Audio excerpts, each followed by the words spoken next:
Welcome to the Salmon Runs YouTube. Enjoy the video. You start by making sure your Samsung runs the required One UI version, because the Now bar depends on system support. Once done, open Settings and go straight to Notifications, then locate Now bar, enable it. Next, pick which apps and widgets the bar should surface so you don't get unnecessary clutter. Make sure to grant notification access when prompted. This is required for real-time updates. And then swipe to test the bar appears on your lock or home screen.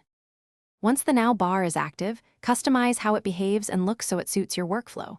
Tap Layout to choose Condensed, Expanded, or Auto Hide. Condensed shows essentials while Expanded gives more detail. Then set priority apps to surface important alerts and create rules to silence low-priority sources during meetings or sleep. Make sure to tweak appearance, color, transparency, and size so text stays readable. This affects contrast. After adjusting, preview changes and refine until notifications are helpful but not overwhelming. Finish by testing the Now bar under typical conditions.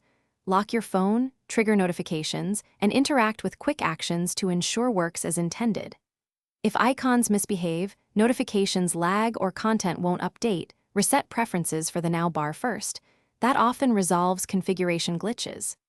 If problems persist, reboot the device, clear the system cache or app cache for the launcher, and then re-enable Now bar. One troubleshooting tip: grant full notification access and restart.